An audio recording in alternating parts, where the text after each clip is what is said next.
Merci Jésus pour ce moment. Merci Seigneur parce que tu nous conduis, parce que c'est toi qui es Dieu, c'est toi qui as les paroles de vie. Ce n'est pas un homme, ce n'est pas un responsable, ce n'est simplement que toi qui as des paroles qui soient capables, Seigneur, de transformer, de changer, de nous ramener, Seigneur, à toi. C'est toi qui es la vie. Merci, mon Dieu, pour le chemin. Merci pour la vérité et la vie. Merci, Seigneur, pour toute la jeunesse, pour, Seigneur, mon Dieu, l'entendement, la disposition de cœur. Merci, Seigneur.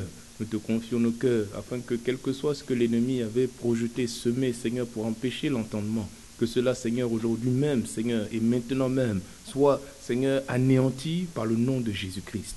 Merci, Seigneur, parce que tu es avec nous. Que la gloire te revienne, à toi et à toi seul. Par le nom de Jésus-Christ, je prie. Amen. Amen. Nous pouvons acclamer le Seigneur Jésus. Acclamons le Seigneur avec vie. Par respect à notre Dieu, nous allons acclamer le Seigneur.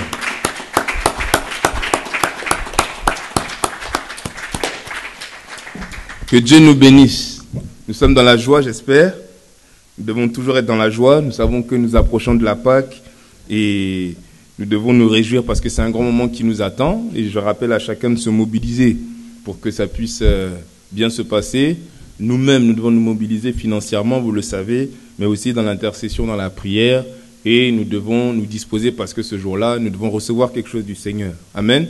À chaque fois que nous venons dans la maison de Dieu, à chaque fois que le Seigneur utilise des personnes pour parler, Dieu a toujours quelque chose à nous apporter. Amen. Donc, ce jour-là, j'ai la conviction que chacun a quelque chose à recevoir du Seigneur. Disposons-nous. Alors, la semaine dernière, est-ce que quelqu'un peut nous faire un petit résumé de ce que nous avons vu la semaine dernière? Tout le monde n'était pas là, donc ça va être utile, je pense, à chacun. Si quelqu'un peut faire un petit résumé pour ceux qui étaient là de ce qu'on a vu la semaine dernière. On n'est pas beaucoup, donc là, il n'y a pas tellement de choix. Oui, Vérone? Le thème, tu ne tueras point, oui. Et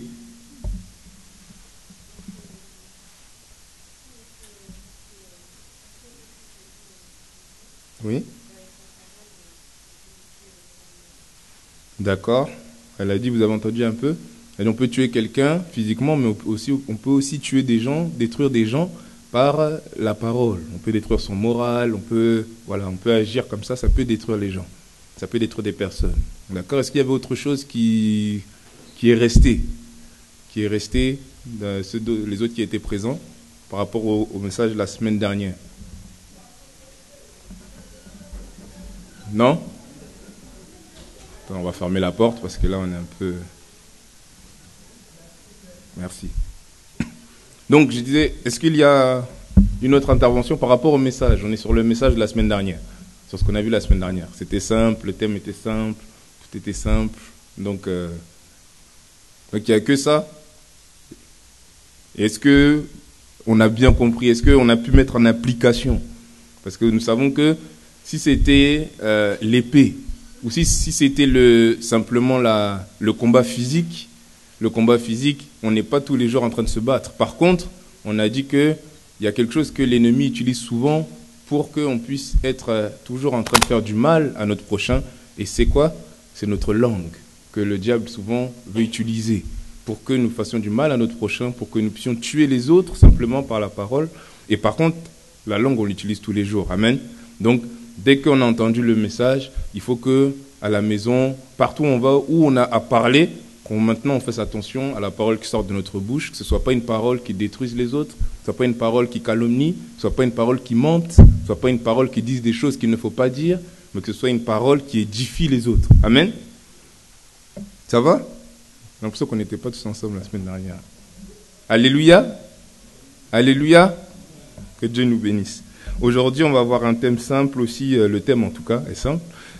C'est le nom de Jésus-Christ. Le thème, c'est le nom de Jésus-Christ. Le nom de Jésus-Christ. Nous venons à l'église tous les dimanches et même voire plus, et nous disons des choses comme Jésus-Christ, Jésus-Christ, nous disons le nom de Jésus, nous proclamons le nom de Jésus. Je crois que le premier chant de la louange, c'était C'était la sœur Karine qui chantait, je crois qu'il y avait ça dans les paroles.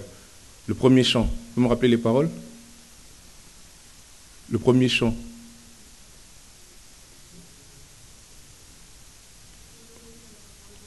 D'accord, c'était le nom du Seigneur, il n'est pas précisé le nom de Jésus.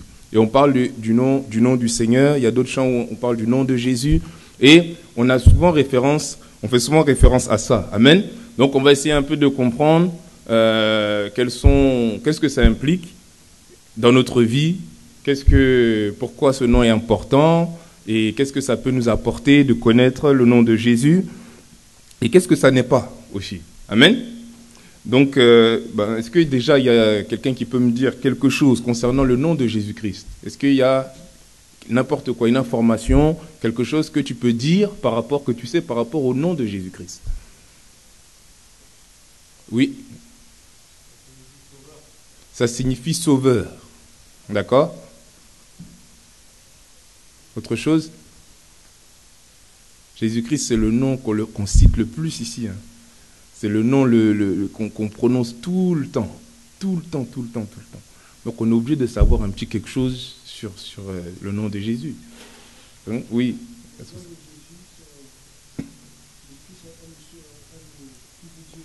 D'accord. Jésus est le Fils de Dieu. D'accord.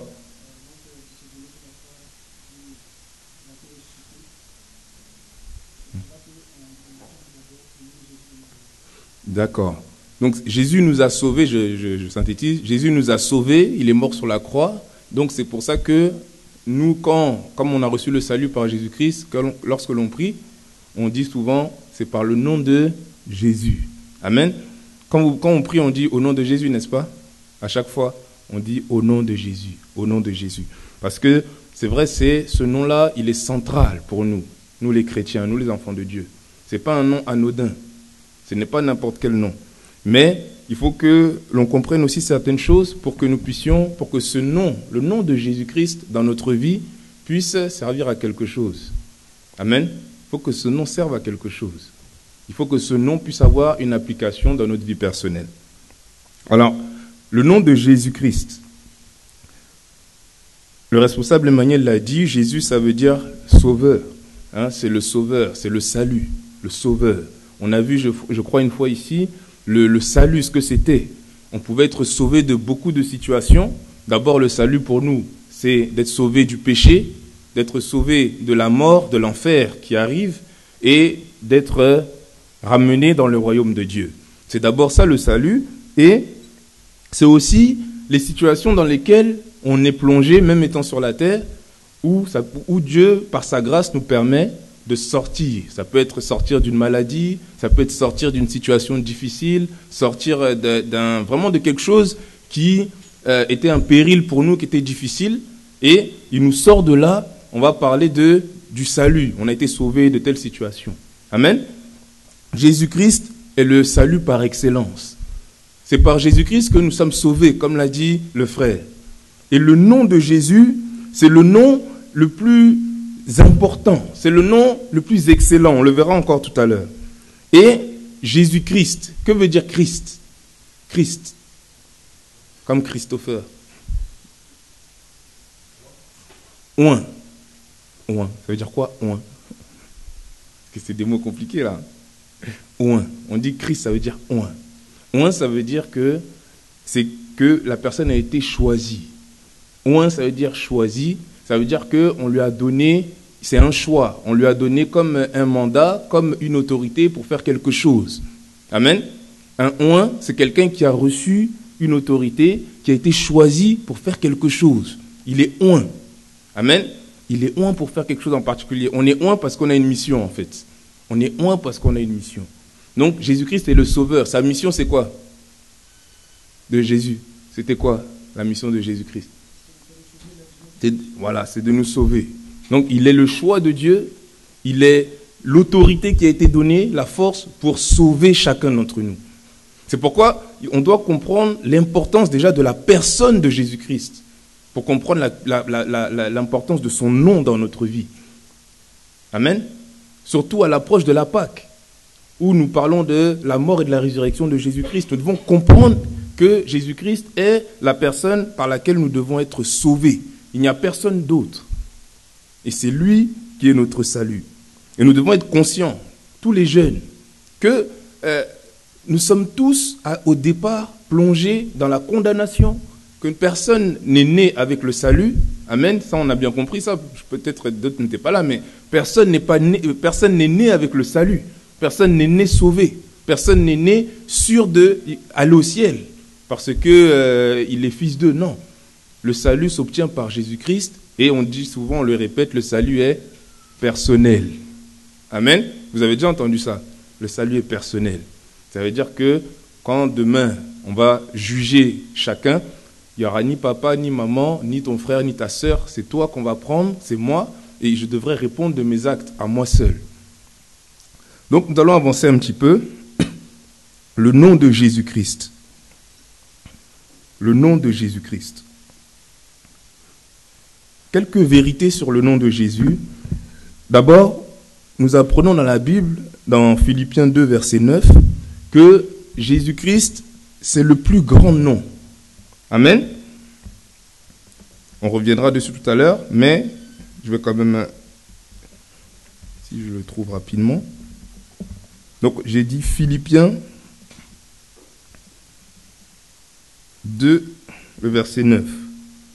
Il est écrit, c'est pourquoi, il parle de Jésus, aussi Dieu l'a souverainement élevé et lui a donné le nom qui est au-dessus de tout nom. Amen. Afin qu'au nom de Jésus, tout genou fléchisse dans les cieux, sur la terre et sous la terre. Amen. Il a donné le nom qui est au-dessus de tout nom. Ça veut dire que toute personne a un nom, n'est-ce pas? Toute personne a un nom. Quand on dit le nom de quelqu'un, ça fait référence à son autorité.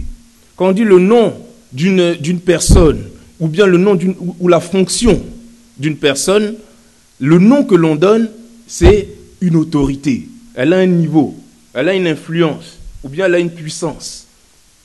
Il y a des noms dans le monde, quand on dit ces noms-là, si tu dis « Ah, je suis de telle famille », ça va faire peur à certains, n'est-ce pas?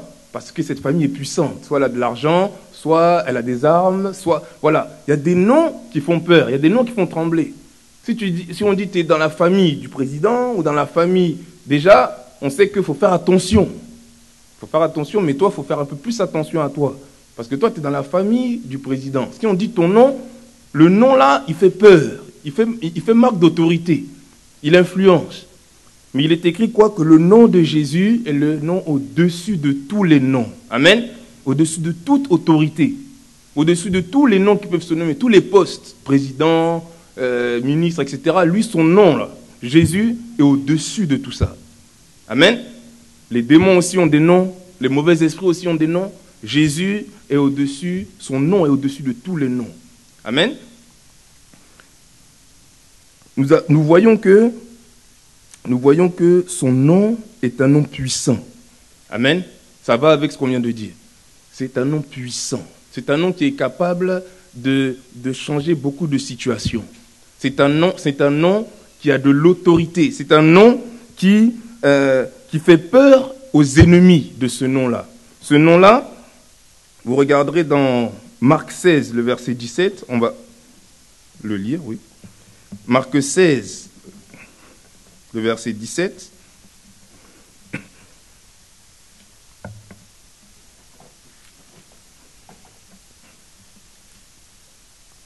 Marc 16,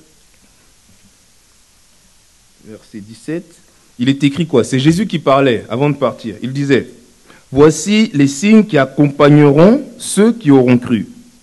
En mon nom, ils chasseront les démons, ils parleront de nouvelles langues, ils saisiront des serpents, et etc. » Beaucoup d'autres miracles. Amen. Il dit, « En mon nom », le nom de Jésus. Ils le feront en mon nom. Et tout ce que ceux qui croient vont faire avec le nom, dans le nom de Jésus-Christ, ils parlent de miracles, ils parlent de choses extraordinaires. En tout cas, ce sont des choses qui sortent du commun, n'est-ce pas? Imposer les mains à un malade et puis le malade est guéri, parler de nouvelles langues, tout ça, ce sont des choses extraordinaires pour quelqu'un de normal. Mais lui, il dit, en son nom, il il y a des choses extraordinaires qui vont se faire pour les personnes qui croient. Amen. Pour les personnes qui croient en son nom. Donc, ce nom est véritablement, comme je le répète et je le répéterai, important, puissant, grand. Tu ne peux pas être enfant de Dieu et ignorer l'autorité, la grandeur du nom de Jésus-Christ. La création sait qui est Jésus. Amen. La création connaît Jésus-Christ. Jésus-Christ est tout puissant. Les anges savent qui est Jésus. La terre sait qui est Jésus. C'est pourquoi quand Jésus était sur la terre, quand il disait à la mer de s'arrêter ou au vent de s'arrêter, il s'arrêtait tout de suite, n'est-ce pas? Parce que Jésus, son nom est puissant. Les démons aussi le savaient. Et le nom de Jésus-Christ, c'est son autorité. Et nous maintenant, parce que depuis on parle de Jésus-Christ, nous maintenant, qu'est-ce que ça peut bien avoir avec nous? Amen.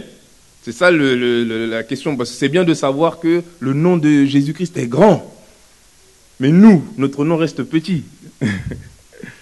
Le nom de Jésus est grand. Le nom de Jésus est autorité et puissance. Mais nous, notre nom, nous, notre vie, comment elle est impactée? C'est pourquoi le verset qu'on a lu tout à l'heure est important. Parce qu'il a dit « en mon nom ». C'est souvent, vous voyez ça dans la Bible, n'est-ce pas? « En mon nom ». En mon nom veut dire quoi? En mon nom veut dire que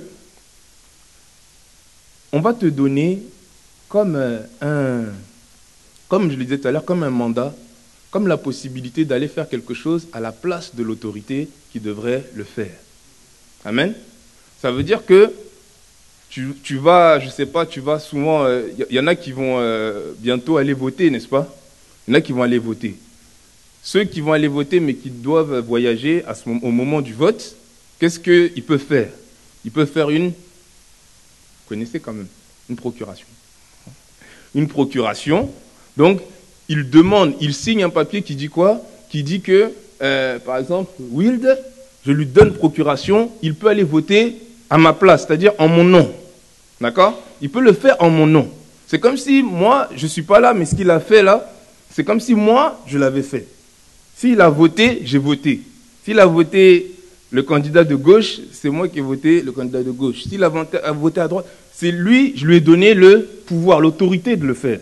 C'est ce que Jésus dit quand il dit qu'il donnera le pouvoir. En mon nom, ils chasseront les démons, etc. C'est qu'ils seront revêtus d'une autorité. C'est pourquoi, en tant qu'enfants de Dieu, quand nous acceptons le Seigneur, nous devons comprendre qu'il y a cette réalité. Nous sommes en Christ, le nom de Jésus-Christ, sous son nom, sous son autorité, il y a des choses que nous pouvons faire. C'est pourquoi souvent vous voyez des délivrances, des guérisons, des prières, vous voyez beaucoup de choses. Parce que Jésus-Christ, en son nom, on agit. En son nom, on fait des choses que lui-même a faites. Nous savons que Jésus-Christ sur la terre a fait beaucoup de choses, des miracles, etc. Il a enseigné, il a prêché comme on le fait. Et aujourd'hui, il n'est pas là, mais on le fait en son nom. Il nous a donné la capacité de le faire par son esprit. Il nous a permis d'agir en ce sens. Amen. Donc, cela est important. Et nous devons comprendre une chose sur le nom de Jésus-Christ. C'est que, bien souvent, les gens, on oublie, enfin les gens, en général, il arrive qu'on oublie la base même du nom de Jésus-Christ. On oublie le pourquoi. Pourquoi aujourd'hui on dit qu'on est des chrétiens et que nous pouvons parler au nom de Jésus. Nous prions au nom de Jésus, nous faisons ça. On oublie souvent la base. Ce qui fait que des gens peuvent utiliser le nom de Jésus en vain. On peut parler au nom de Jésus-Christ, chanter au nom de Jésus-Christ, prêcher même au nom de Jésus-Christ, alors que finalement, ce n'est pas selon ce que Dieu voudrait. Alors que même peut-être on n'a même pas été envoyé. On dit son nom, mais est-ce que réellement on connaît les fondations de ce nom-là? Le nom de Jésus-Christ est donné à des personnes qui ont fait une alliance avec lui. Amen. Le nom de Jésus. Quand il dit je te donne autorité, pouvoir, etc., c'est parce qu'il y a une alliance entre toi et lui. C'est pourquoi quand tu agis en son nom. Ce n'est pas simplement le fait de dire je prononce le nom de Jésus. Il y a des personnes dans la Bible. Vous pourrez le lire, je crois que je l'ai noté. Il y a des personnes dans la Bible, on va pas le lire, dans Actes, le chapitre 19, le verset 13 à 15, Actes, chapitre 19, verset 13 à 15, il y a des personnes qui voulaient chasser les démons. Parce qu'ils voyaient Paul chasser les démons au nom de Jésus. Et ils ont voulu chasser les démons alors qu'ils ne connaissent pas Dieu. Ils n'ont pas du tout de relation avec Dieu, ils ne connaissent pas le Seigneur Jésus, mais ils ont voulu aussi, comme tout le monde, chasser les démons. Donc ce qu'ils ont fait, ils ont vu des personnes qui étaient possédées, ils leur ont dit au nom de Jésus, ils leur ont posé les mains. Qu'est-ce qui s'est passé? Ils n'ont rien pu faire et ce sont les démons qui au contraire les ont battus. Vous avez déjà lu cette histoire? Donc prenez bien les références pour la lire à la maison. Ils n'ont pas pu chasser les démons parce qu'ils ont prononcé le nom de Jésus. Mais la puissance de Jésus-Christ, la force de Jésus, ce n'est pas juste de prononcer le nom de Jésus. C'est parce que toi et Jésus-Christ, vous avez une alliance ensemble. Vous avez un contrat ensemble. Vous avez une intimité ensemble que quand tu parles au nom de Jésus, en réalité, tu vas voir que ta vie va changer. Parce que le nom de Jésus est au-dessus de tous les noms et que comme tu peux parler, vivre au nom de Jésus, toi aussi, tu as une autorité, une grande autorité, et tu vois que tu n'es plus comme les autres du monde, mais que tu as des grâces qui commencent à se manifester dans ta vie, que tu pries, peut-être les malades sont guéris, que tu pries, et puis il y a des choses qui se passent, que Dieu te parle, etc. Parce que le nom de Jésus-Christ, maintenant, il est sur toi, il est écrit sur ton front.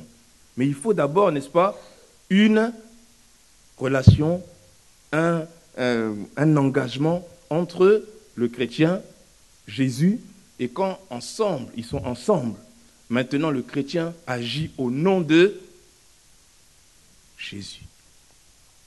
Nous allons prendre dans le livre, alors je prends le contexte d'abord et je vous donne le passage. Il est question d'un jeune. Vous le connaissez, il s'est battu contre Goliath.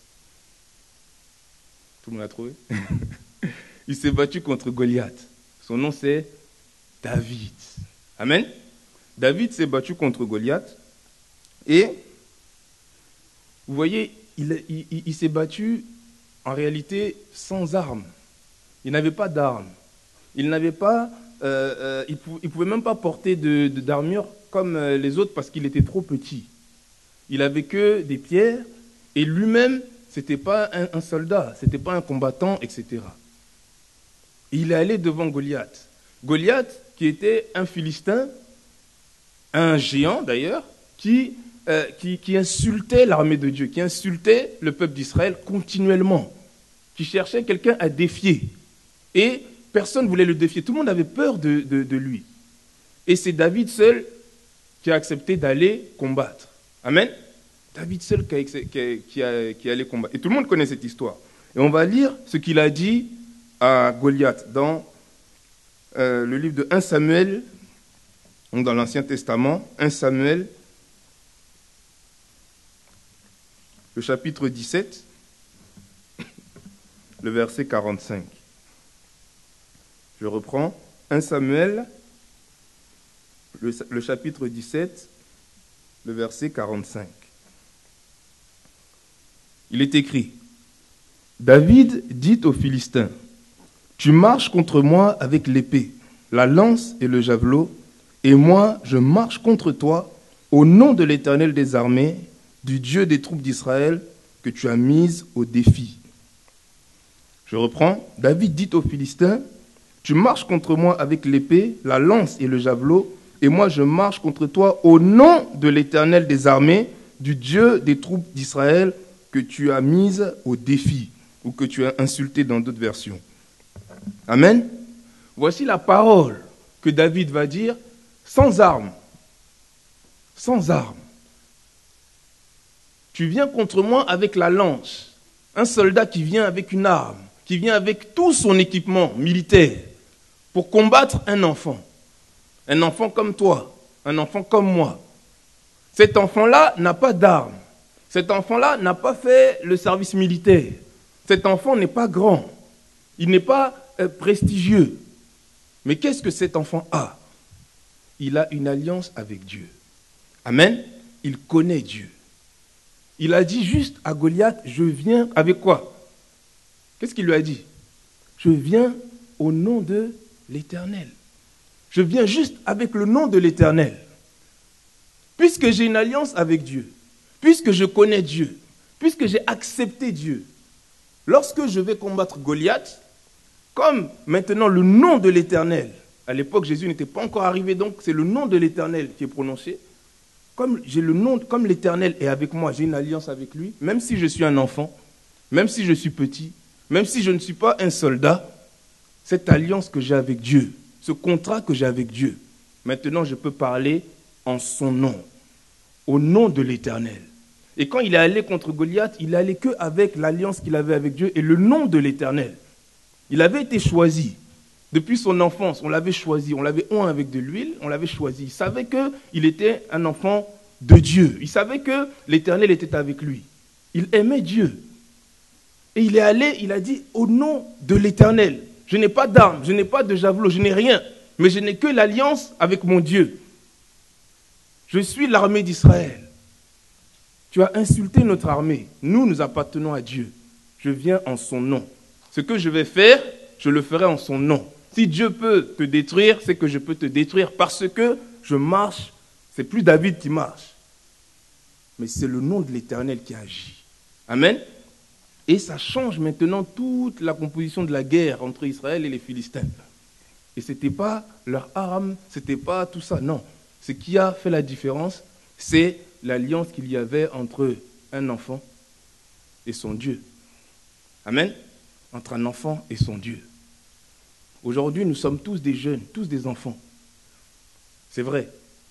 Mais ce qui va faire la différence dans ta famille, ce qui va faire la différence entre venir ici et retourner à la maison, et puis tu ne vois pas forcément de changement, et tu ne vois pas ce que Dieu peut faire dans ta vie, la différence va être nette, ça va être ton alliance avec Dieu. Je ne parle pas de l'alliance de papa, je ne parle pas de l'alliance de maman avec Dieu. Je ne parle pas de l'histoire, des témoignages que grand-père, grand-mère, papa, maman, eux tous ont fait, l'oncle, le frère a fait. Non, je parle de toi qui vas te présenter un jour seul devant Dieu, toi, ton alliance avec le Seigneur.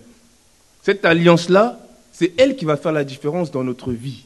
C'est pourquoi, ensuite, quand nous parlons au nom de Jésus, quand nous parlons à des mauvais esprits ou ce genre de choses que vous voyez souvent chez les grands, quand ils parlent au nom de Jésus, le démon, et vous pensez que les mauvais esprits, ils ont peur parce qu'on élève la voix, on a une grosse voix comme ça, au nom de Jésus, et puis ils ont peur, vous pensez?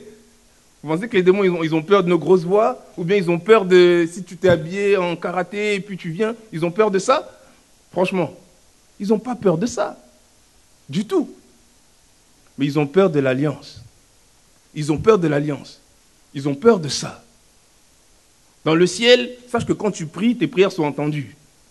Mais elles sont entendues aussi en fonction de ton alliance avec Dieu.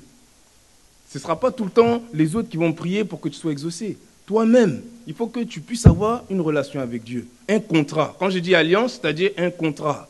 C'est-à-dire Dieu il te dit quelque chose, tu l'acceptes, et puis lui aussi t'accepte, et puis vous êtes un. Quand on parle d'une alliance, on dit, par exemple, souvent on trouve ça dans le domaine militaire. Vous voyez, beaucoup ont fait la Seconde Guerre mondiale. Comment une guerre mondiale éclate, que ce soit la première ou la deuxième, de toute façon, elle devient mondiale parce que quand un grand pays attaque un autre grand pays, ça déclenche tout de suite une alliance qui avait été faite avec un autre pays.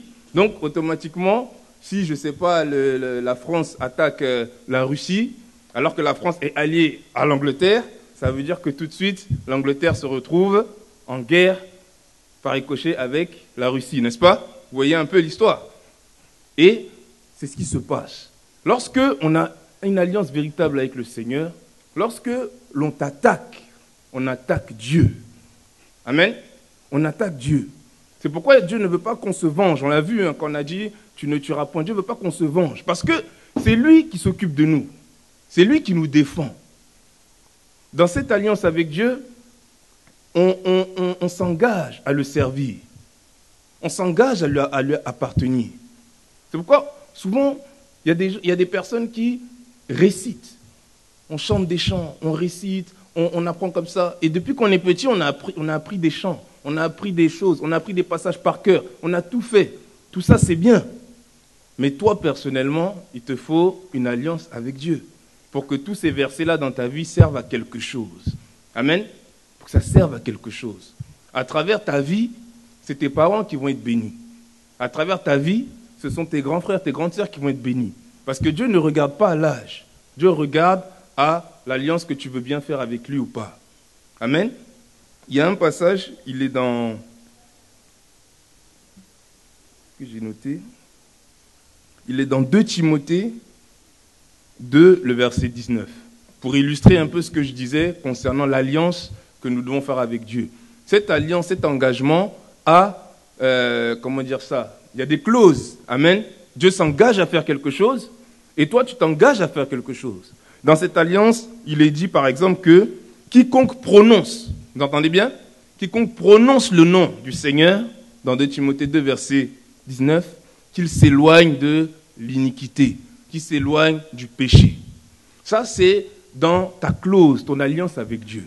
Si tu prononces le nom du Seigneur, si tu décides que réellement, Jésus-Christ, tu veux, ça t'intéresse d'être avec Christ, de le connaître et de vivre sa vie, en même temps que tu le prononces, en même temps que tu chantes des chants, en même temps que tu l'adores, tu chantes avec tout le monde, tu pries, que tu dis au nom de Jésus avant de manger, tout ça là, c'est bien.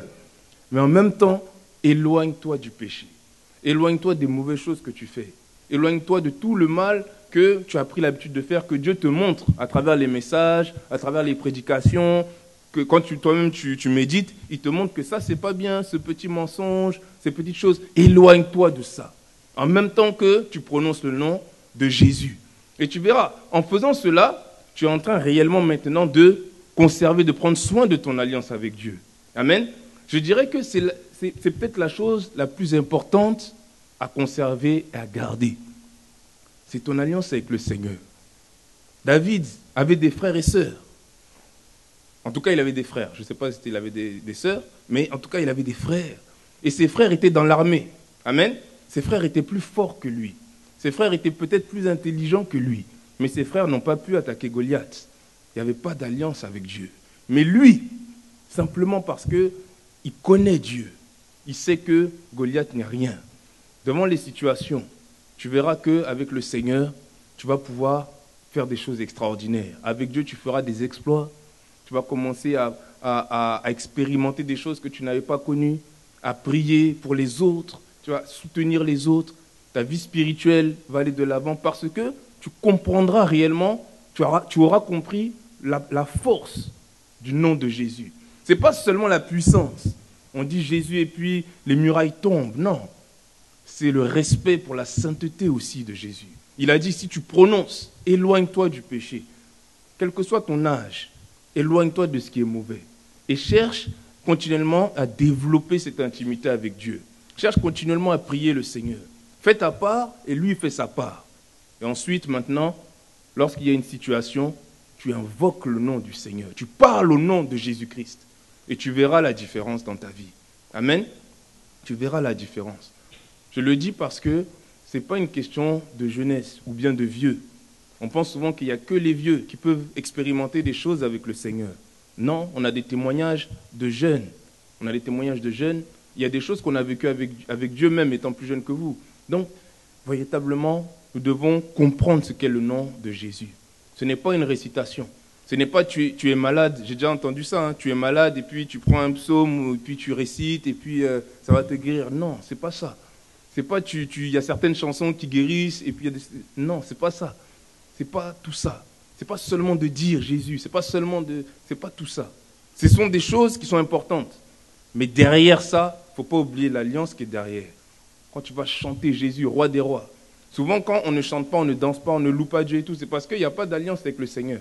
Puisqu'on ne connaît pas Dieu, on ne sait pas ce qu'il a fait pour nous, on ne reconnaît pas et on ne s'est pas engagé avec lui. Donc souvent, on ne comprend même pas pourquoi on doit chanter, pourquoi on doit louer Dieu, pourquoi on dit d'acclamer Dieu, ça nous énerve, etc. Parce que nous-mêmes, on n'a pas fait ce pas-là. Amen. On n'a pas fait ce pas. Et ce pas, je dis à chacun de penser à le faire. Parce que le piège pour nous, les enfants de Dieu, qui avons des parents chrétiens, c'est de croire que la foi de nos parents, c'est ça qui va nous sauver. Ce n'est pas vrai. La foi de nos parents nous permet d'avoir une bonne éducation, d'avoir des bonnes aptitudes, de prendre des bonnes résolutions, nous met dans la bonne voie. Mais le salut va venir de notre foi en Jésus-Christ. C'est pour ça que, à chaque fois, le Seigneur nous l'a rappelé. C'est celui qui croit en Jésus-Christ qui est sauvé. Je vais finir avec le livre d'Ésaïe 55, le verset 3, que nous pourrons garder.